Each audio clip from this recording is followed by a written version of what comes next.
فلما رأى القمر بازغا قال هذا ربي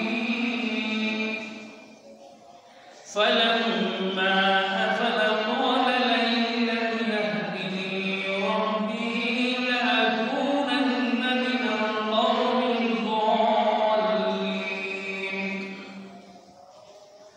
فلما رأى الشمس بازغة قال هذا ربي هذا أكبر فلما أفلت قال يا قوم إني بريء مما تشركون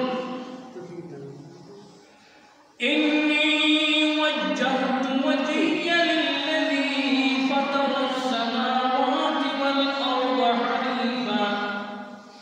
حنيفا وما أنا من المشركين بارك الله لنا ولكم في القرآن العظيم ونفعنا وإياكم بالآيات والذكر الحكيم صلى الله على سيدنا ومولانا وعلى آله وأصحابه وسلم صلى الله على سيدنا ومولانا محمد وعلى آله وأصحابه وسلم بلغ العلا بكماله كشف الدجى بجماله حسنت جميع خصاله سلوا عليه وآله لا إله إلا الله لا إله إلا الله لا إله إلا الله لا إله إلا الله لا إله إلا الله لا إله إلا الله محمد رسول الله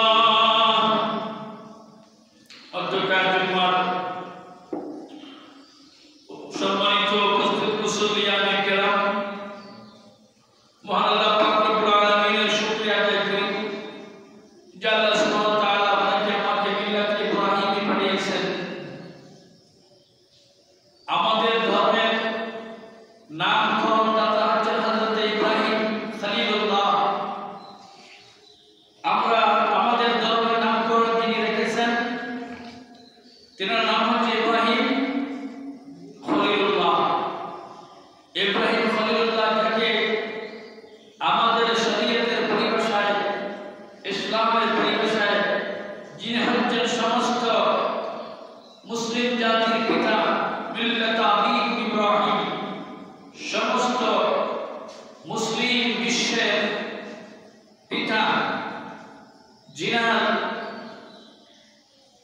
অনেক আদর্শ যিনার অনেক নিদর্শন এই পৃথিবীতে আমাদের সম্মুখে রয়ে গেছে আমরা এখনো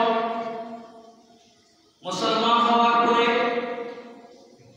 যিনার উপরে দুরূদ শরীফ না পড়লে আমাদের নামাজই হয় না সাল্লাল্লাহু আলাইহি ওয়াসাল্লাম এই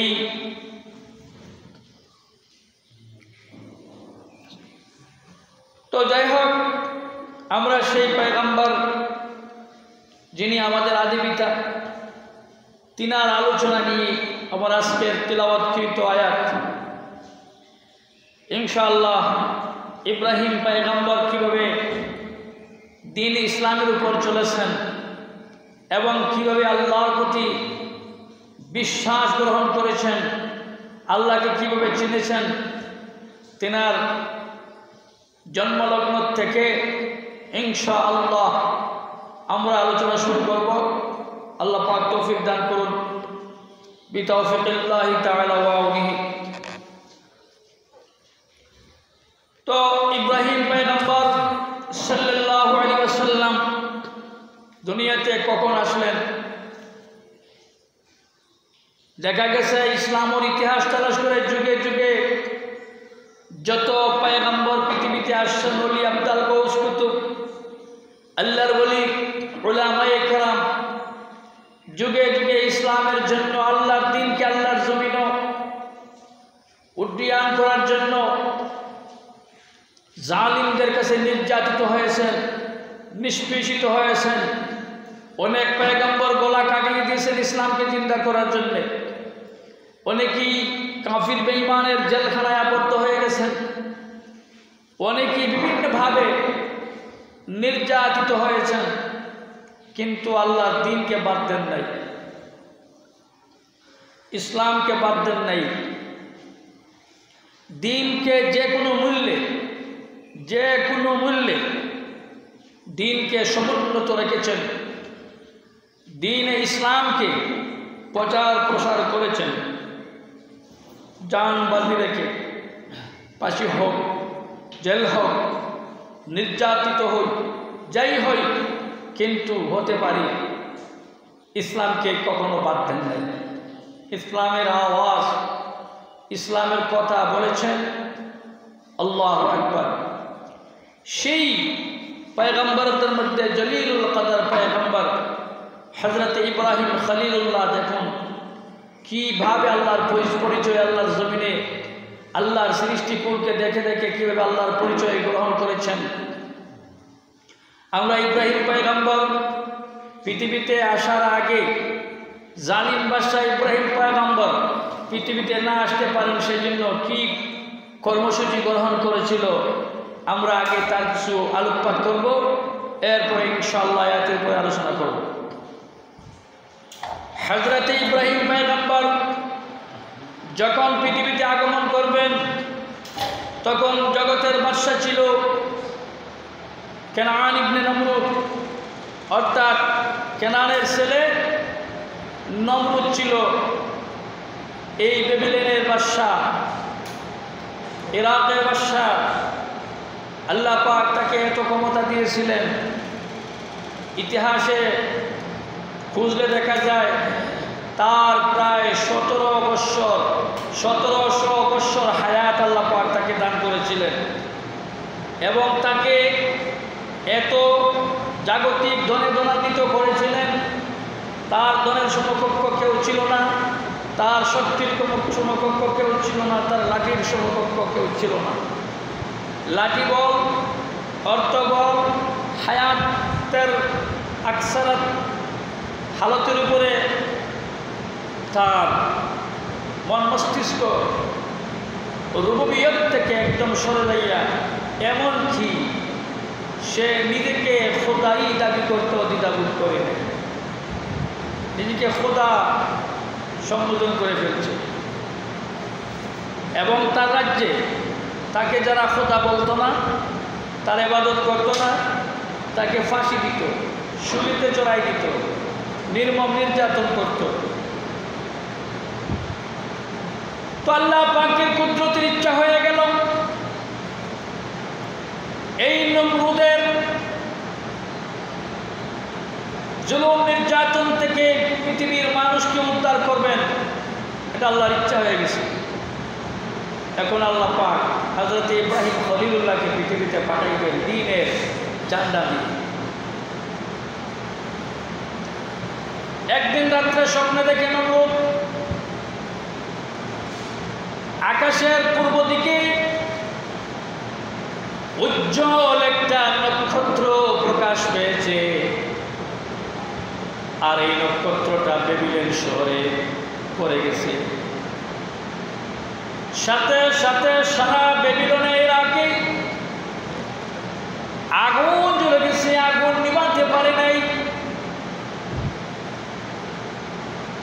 স্বপ্ন দ্বিতীয় রাত্রে দেখে, একই স্বপ্ন তৃতীয় রাত্রে দেখে।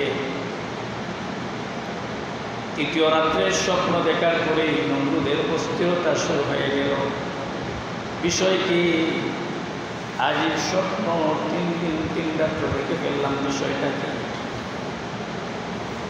নমরুদ মন্ত্রী পরিষদকে ডাকল, তার মন্ত্রী পরিষদে যারা আছেন সবাইকে ডাক দিল। সংসদ বসলো, বসার করে স্বপ্ন বৃত্তান্ত সকলের কাছে আলোচনা করল। তাকে সবাই বলল, এটা বাজে একটা স্বপ্ন দেখেছেন, এটা নিয়ে এত মাথা গরম করার কোনো কারণ নাই। এবার নমরুদ না, তোমরা কি বলো? স্বপ্ন দেখার পরে আমার মন যেন স্থির হইতেছে না। জ্যোতিষীকে ডাকো, গণককে ডাকো, দেখি গণকরা কি বলে। তখন রাষ্ট্রীয় কোনো ভালো মন্দ জানার জন্য বেঈমান কাফেরদের হাতিয়ার ছিল গণক। গণকগুলিকে ডাকা হলো। একই কথা গণকরা বলি না, এটা নিয়ে মাথা গরম করার কোনো কারণ নাই, দুশ্চিন্তার কোনো কারণ নাই, কারণ এটা বাজে স্বপ্ন। কই না, হবে না, স্বপ্নের গুরুত্ব আছে। একই রাত্রে একই স্বপ্ন 3 রাত্রে দেখছি। এর আগে সমস্ত গণকের সর্দারকে ডাকা হলো। ডাকার পরে বাদশা বলল, জ্যোতিষী,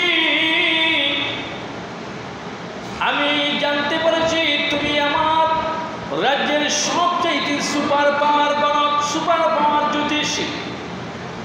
আমি তোমার কাছে একটা স্বপ্ন বলবো, তুমি আমার স্বপ্নের সঠিক রেজাল্ট দিবে। জ্যোতিষী বলল, ঠিক আছে বলো, আমি আপনার স্বপ্নের তাবিজটা সঠিকভাবে বলার চেষ্টা করব। স্বপ্ন বলল, জ্যোতিষী, একই স্বপ্ন 3টা রাত্র দেখলাম। আকাশের পূর্ব দিকে উজ্জ্বল একটা নক্ষত্র উদিত হয়েছে, আর সেই উদিত নক্ষত্র ক্রমান্বয়ে আমার বেবিলন শহরে পড়ে গেছে। সারা বেবিলনে আগুন আর আগুন জ্বলছে, আগুনের তীব্রতা সারা ইরাকে ঢুকে পড়ছে। তুমি যদি সঠিকই গণক জ্যোতিষ হয়ে থাকো, তাইলে আমার এই খাবের, আমার এই স্বপ্নের সত্য রেজাল্টটা তুমি আমাকে বলে দাও। তখন জ্যোতিষী বলল, জাহাপনা শোনো, আমি অবশ্যই আপনার স্বপ্নের সঠিক বিবরণ আপনাকে দিব, তবে আমার কোনো ভয় নাই। তো রেজাল্ট যদি আপনার বিপক্ষে চলে যায়, আপনি আমাকে কিছু করবেন না? বলে না, কিছু করব না। তাইলে শোনো, আজ থেকে 3 দিনের ভিতরে এমন একটা শিশু সন্তান আপনার বেবিলন শহরে জন্ম নেবে, যেই সন্তানটা আপনার প্রতিপক্ষ হয়ে দাঁড়াবে এবং তার কাছেই আপনার রাজ্যের পতন হয়ে যাবে।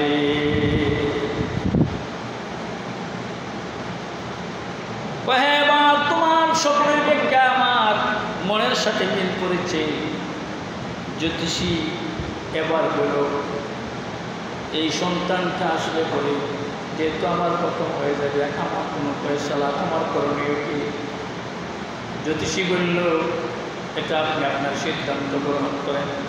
আপনি কেমনে এই শিশুর আক্রমণ থেকে বাঁচবেন, সেই সিদ্ধান্ত আপনার রাজ্যের বিজ্ঞানী যারা আছে, দার্শনিক যারা আছে, আপনার মন্ত্রী পরিষদে যারা আছে, আপনার উপদেষ্টা যারা আছে, আপনাকে যারা চালায়, আপনাকে যারা পরামর্শ দেয়, আপনি তাদেরকে ডাকুন, তাদেরকে জিজ্ঞাসা করুন। এই কথা বলে জ্যোতিষী চলে আসছে। আবার মন্ত্রী পরিষদ বসছে, প্রধানমন্ত্রীকে সে বলতেছে, প্রধানমন্ত্রীকে বলতেছে, প্রধানমন্ত্রী, তুমি বলো না এই সন্তান থেকে আমাকে কেমনে সন্তানকে প্রতিরোধ করা যায়। সকলে মিলে পরামর্শ করল, আজকের থেকে রাষ্ট্রের ফরমান জারি করো, 7 দিনের ভিতরে যেন কোনো নারী পুরুষ, বিবাহিতা নারী পুরুষ যেন একত্রিত না হয়। তাই তো সন্তান আসবে, ওইটা বললে কি হবে না? তো পাহারাদারের ব্যবস্থা করতে হবে। এখন তারা পাহারাদার নিযুক্ত করল, প্রতিটা বিবাহিত করে যাইয়া পাহারা দিবে যাতে স্বামী স্ত্রী একত্রিত না হয়। ওই শিশুকে ফিরাতে হবে, 7 দিন পর্যন্ত সেই কর্মসূচি পালন করে। তো আল্লাহ পাক যদি তার সিদ্ধান্তকে বাস্তব করতে হয়, পৃথিবীর কোনো শক্তি আছে তার সিদ্ধান্ত রদ করার? আলহামদুলিল্লাহ চলল। আল্লাহ পাকের কুদরতের ফয়সালা কিছুক্ষণের ভিতরে আল্লাহ পাক কেমন সুন্দর করে দেয়। ও পৃথিবীর মানুষ, ইসলামকে টেকানো যাবে না, কোরআনকে পৃথিবীর থেকে উঠাইতে পারবে না। ইসলামকে টেকানোর জন্য যত চেষ্টা করো তুমি টেকিয়া যাবে, কোরআনকে মুছার জন্য যত তুমি চেষ্টা করো কোরআন বুঝতে পারবে না, পৃথিবীর থেকে আল্লাহ তোমাকে মুছে ফেলবে।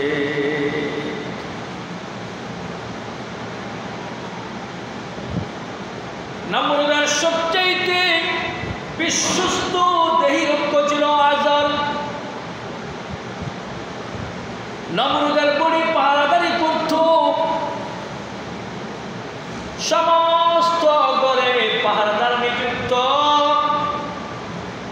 স্বামী স্ত্রী একত্রিত হতে পারবে না, পাহারাদার খুব তীক্ষ্ণতার সাথে পাহারাদারি করতেছে।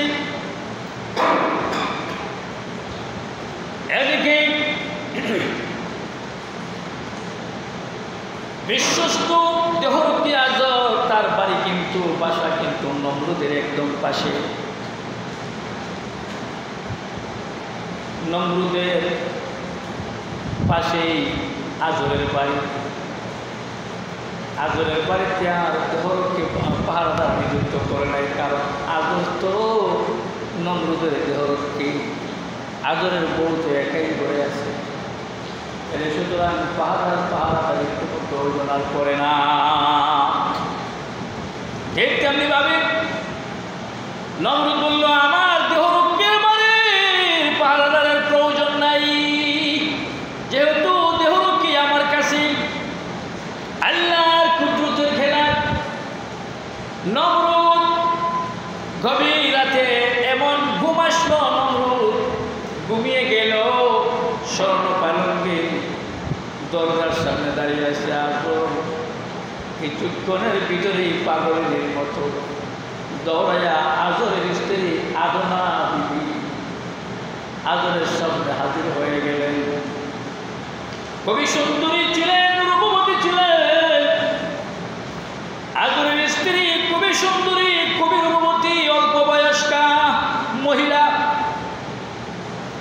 আল্লাহর কুদরতে স্বামী স্ত্রীর মিলিত হয়ে গেল। এর মাধ্যমে আল্লাহ ইব্রাহিম পয়গম্বর, যাকে পৃথিবী থেকে আটকানোর জন্য পাহারাদারি দিয়েছে নমরুদ, সব তামাশা তার দুলিশ্বাস হয়ে গেল। আল্লাহর কুদরতে নমরুদের গড়ে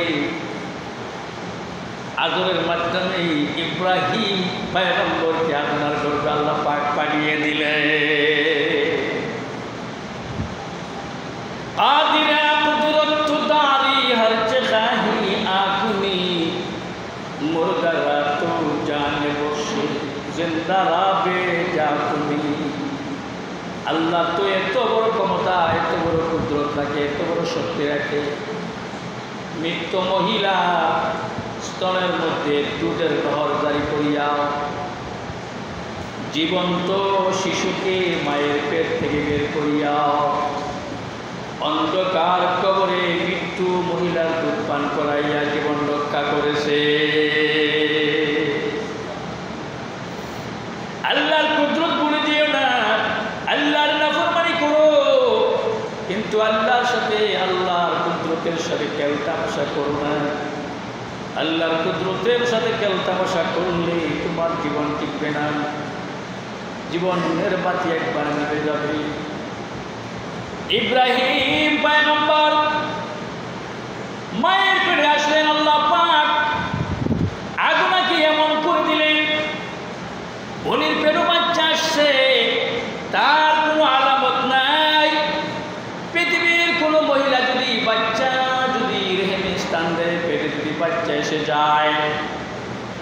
মহিলা প্রথম হাঁটতে পারে না, মাথা ঘুরিয়ে পড়ে, শরীর ভেঙে যায়, হাত পা চিবায়, অথবা স্বাভাবিকভাবে 2 মাস গর্ভ হয়ে গেলে 3 মাসের ভিতরে বেশি বমি করে, বিভিন্ন ধরনের উলট পালট হয়ে যায়, মুগা হয়ে যায়, লাগাঙ্গা হয়ে যায়, অনেক মহিলার এরকম হয়ে যায়। কিন্তু নমরুদ জানে জগতের মহিলা গর্ভবতী হলে পেট বড় হয়ে যায়, লাগাঙ্গা হয়ে যায়, জিহ্বাগা হয়ে যায়, এরপরে চলতে পারে না, হাঁটতে পারে না, বিভিন্ন সমস্যায় দেখা দেয়। কিন্তু আদনার পেটে ইব্রাহিম পয়গম্বর, পেট একদম ছোট। জগতের মহিলারা স্বাভাবিকভাবে তাকাইলে গর্ভে বাচ্চা আছে বোঝা যায় না, লাগাম গা নাই, মুখ গা নাই, হাত পা চিবায় না, মাথা ঘুরায় না, খাওয়ানোর রুচি ঠিক আছে, রুচি কমে নাই। সুবহানাল্লাহি ওয়া বিহামদিহি। এবার 3 দিন পরে আবার চলে আসছে এই প্রধান জ্যোতিষী, আয়া বলতেছে জাহাপনা, যেই বাচ্চাকে আটকানোর জন্য আপনাকে আমি নিদর্শন দিয়ে গেলাম, সেই বাচ্চা তো আপনি আটকাইতে পারলেন না, আপনার প্রতিবন্ধক ব্যক্তি তো পৃথিবীতে চলে আসছে।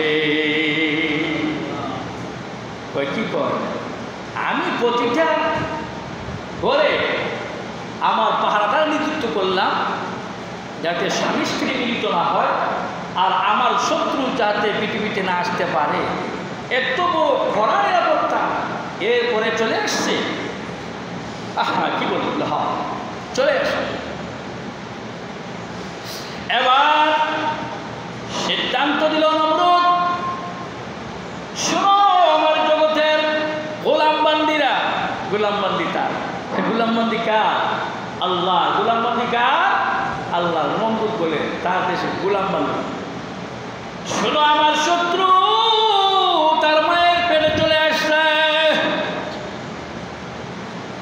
এবার সমস্ত পুলিশ বাহিনী, সেনাবাহিনীকে নির্দেশ করল, যত মহিলা গর্ভ ধারণ করেছে দেখবা, প্রতিটা মহিলাকে তোমরা নজরে রাখবা, বাচ্চা প্রসব করার সাথে সাথে তাকে তোমরা গুলি করে মেরে ফেলবা, অথবা জবাই করবা, জবাই করে দিবা, অথবা চাপমাটি দিয়ে দিবা, অর্থাৎ আমার শত্রু থেকে আমাকে তোমরা উদ্ধার করবা।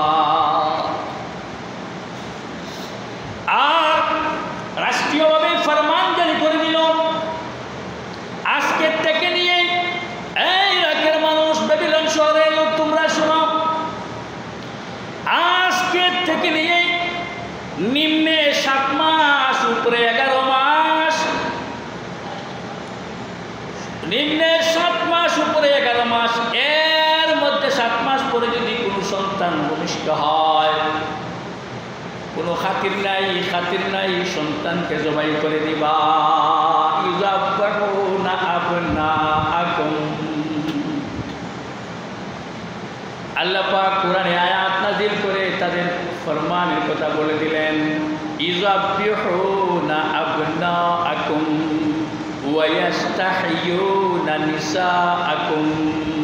মেয়েদেরকে মেয়ে হইলে জীবন্ত রাখবা, ছেলে হইলে জবাই করে দিবা, কারণ আমার শত্রু ছেলের বেশে আসবে। নাউজুবিল্লাহ। এইভাবে এমনটি করলো, পৃথিবীতে যত মেয়ে জন্মগ্রহণ করলো সকল মেয়েকে জীবন্ত রাখলো, ছেলেগুলিকে জবাই করে দিল, লক্ষ লক্ষ ছেলেকে জবাই করে দিল, শত্রু থেকে বাঁচার জন্যে। ইব্রাহিম পয়গম্বর যাতে পৃথিবীতে না আসে, ইব্রাহিমকে আটকাইতে চাই। আল্লাহ কয় আমি পাঠাইতে চাই, নমরুদ কয় আমি আটকাইতে চাই।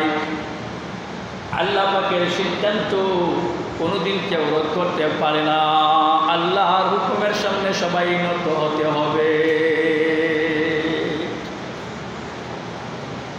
ইব্রাহিম পয়গম্বর মায়ের পেটে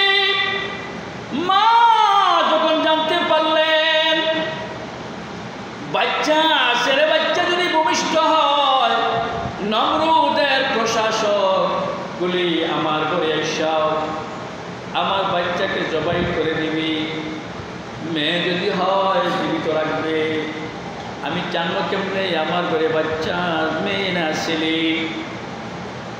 কিন্তু ইব্রাহিম পয়গম্বরের মা আদনার কাছে যখন মহিলারা আসে, পুলিশ আসে, রেব আসে, আসিয়া দেখে স্বাভাবিক একজন কম বয়স্কা মহিলা, তার পেটে বাচ্চা আছে, কোনো আলামত নাই। এবার তারা সিদ্ধান্ত নিল আদনাকে আর কোনো ধরনের পাহারাদারি করার কোনো প্রয়োজন নাই, যেহেতু সে গর্ভবতী না। আল্লাহ পাক তার নজরকে ভিন্ন দিকে ঘুরাইয়া দিলেন। যত গর্ভবতী মহিলা সকলকে তারা পাহারাদারি শুরু করে দিল। ভূমিষ্ঠ হইলে বাচ্চা জবাই করে দিবে। ইব্রাহিম পয়গম্বরের মা যেহেতু গর্ভ বোঝা যায় না, তাইলে এখানে পাহারাদারি করার কোনো সময় নষ্ট করার কোনো প্রয়োজন নাই। এইদিকে যতদিন যায় ইব্রাহিম পয়গম্বর জমিনে ভূমিষ্ঠ হওয়ার সময় চলে আসছে। আল্লাহ পাক আল্লাহর বান্দির কলবে ইলহাম জারি করে দিয়েছে, রে আমার বান্দি, ইব্রাহিমকে ভূমিষ্ঠ করার সময় যখন আসবে আমি আল্লাহ তোমার অন্তর সেই সময়ের খবর জানায় দিব। সুবহানাল্লাহ। তুমি সাথে সাথে ওই পাহাড়ে চলে যাইবা, ওখানে বাচ্চা ভূমিষ্ঠ করবা। আমি আল্লাহ আমার বন্ধুর হেফাজতের দায়িত্ব নিলাম। আল্লাহ যার হেফাজতের দায়িত্ব নেয় তাকে কেউ কি কিছু করার ক্ষমতা আছে? ক্ষমতা। এইদিকে ইব্রাহিম পয়গম্বরের মা আগে থেকে জায়গা নির্ণয় করে আসছেন, পরিচয় করে আসছেন। সময় যখন গণিয়ে আসছে, মন জানি বলে এখনই আমার বাচ্চা ভূমিষ্ঠ হবে, এখনই বাচ্চা ভূমিষ্ঠ হবে। এমন একটা মনের মধ্যে ভাব তৈরি হয়ে গেছে।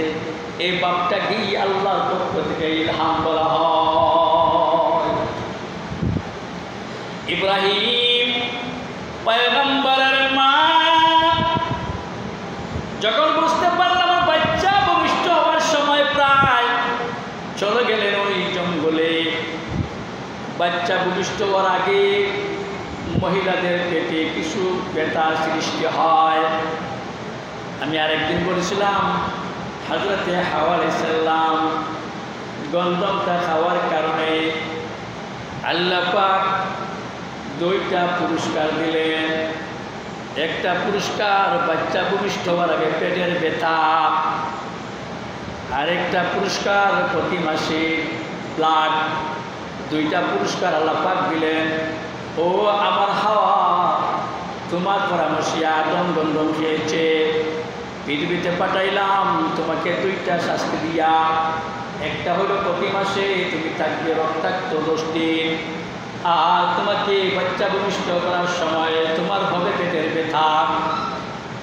কোনো কোনো মহিলার পেটের ব্যথা বেশি হয়, কোনো কোনো মহিলার পেটের ব্যথা একটু কম হয়। আল্লাহওয়ালা মহিলাদের পেটের ব্যথা বাচ্চা ভূমিষ্ঠ হওয়ার আগে কম হয়, আর নাফরমান বেনামাজিদের পেটের ব্যথা অস্থির করে ফেলে, পাগল হয়ে যায়। বাচ্চা ভূমিষ্ঠ হওয়ার এক মুহূর্তে আল্লাহওয়ালি মহিলাদের আচমকা ব্যথা আক্রমণ করে সাথে সাথে বাচ্চা ভূমিষ্ঠ হয়ে যায়। আর বেনামাজি বেপরদা আল্লাহর অবাধ্য নারীদের প্রচন্ড ব্যথা হয়।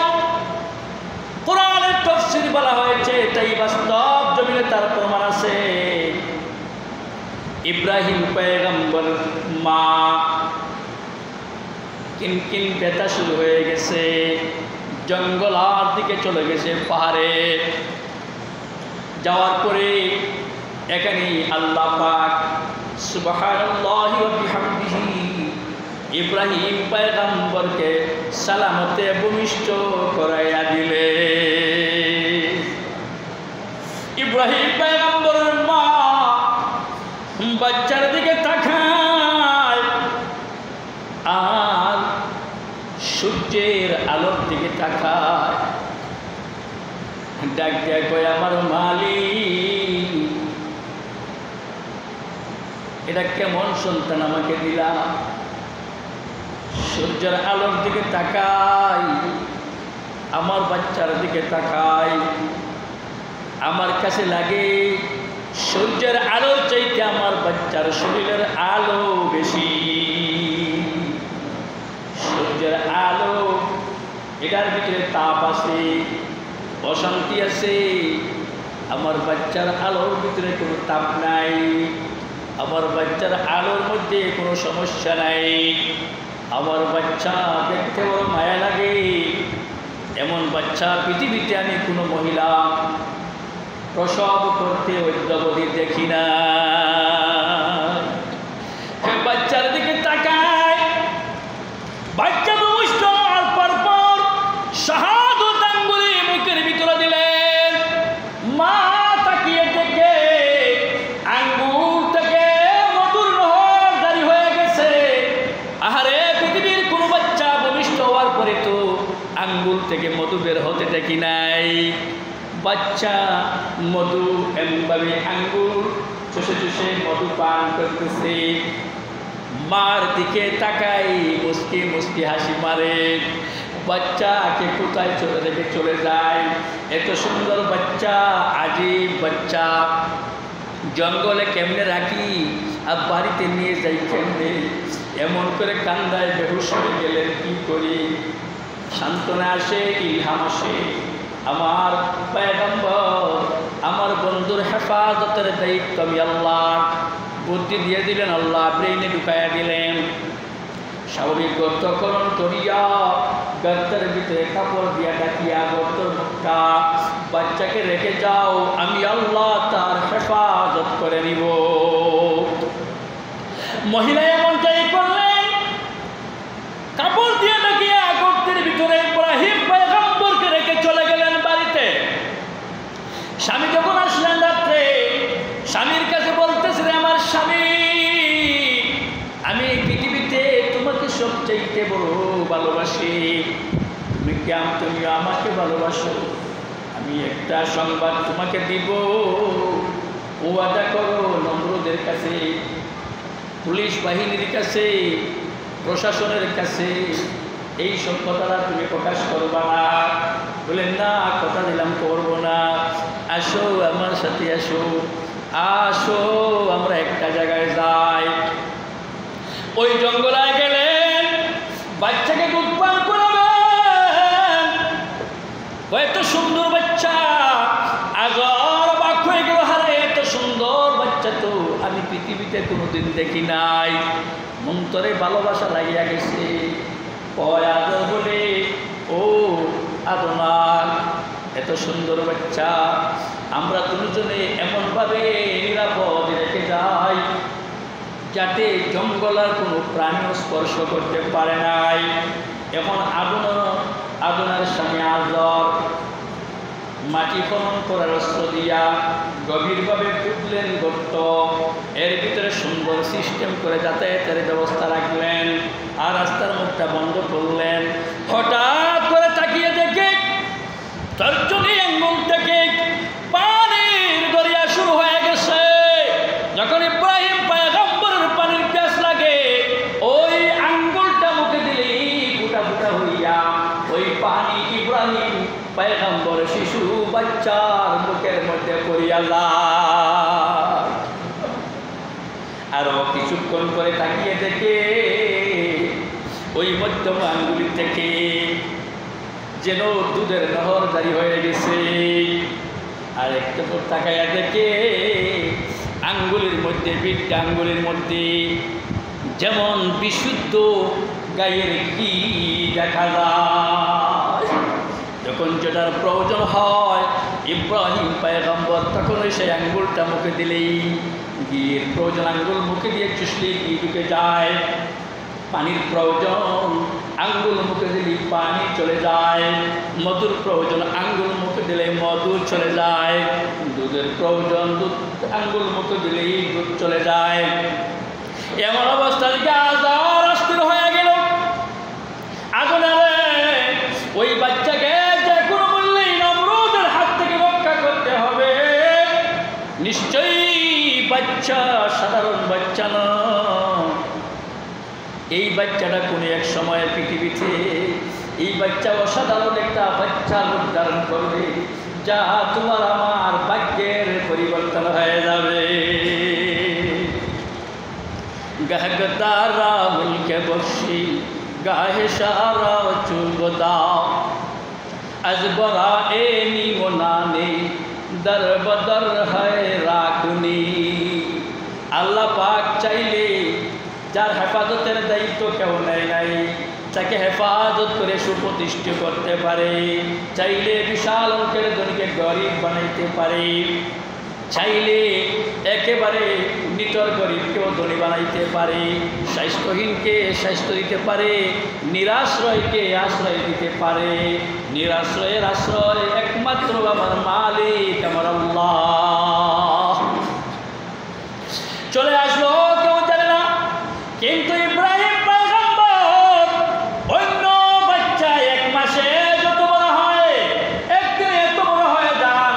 অন্য বাচ্চা 1 বছরে যত বড় হয়, ইব্রাহিম পয়গম্বর 1 মাসে এত বড় হয়ে যান। সুবহানাল্লাহ।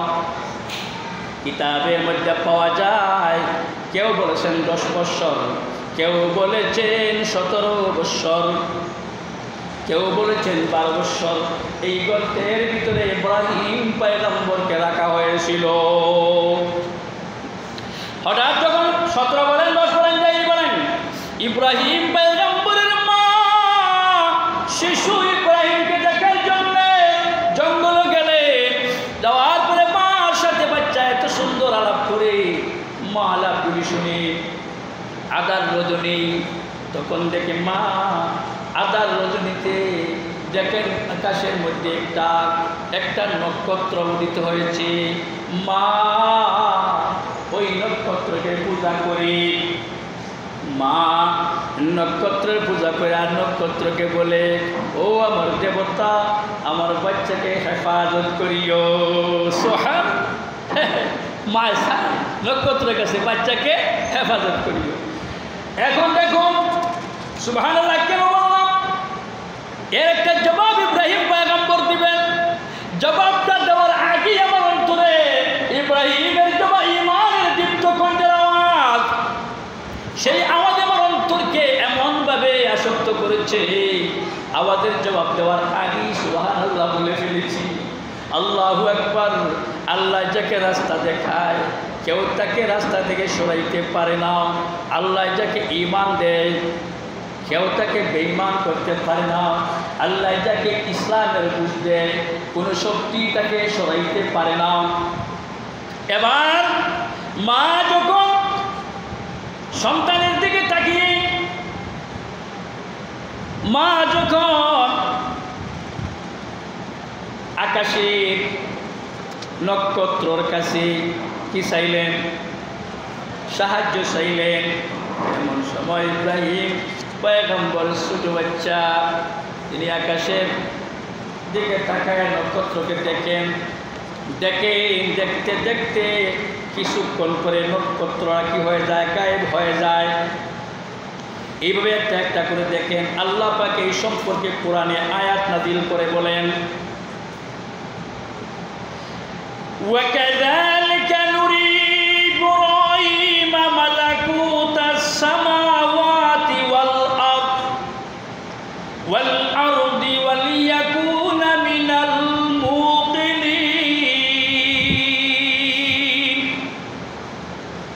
ভূমণ্ডল আর নবমণ্ডলের মধ্যে আমার ইব্রাহিমের জন্য আমি নিদর্শন করে দিয়েছিলাম। আমার নিদর্শন সমূহ দেখে যাতে ইব্রাহিমের ছোট বয়সে আমি আল্লাহর প্রতি ঈমানকে মজবুত করে রাখতে পারে। ছোট বয়সের ঈমান মজবুত, ছোট বয়সের অন্তরের মধ্যে যে জিনিসটা ঢুকে, এটা কিন্তু সহজে যায় না।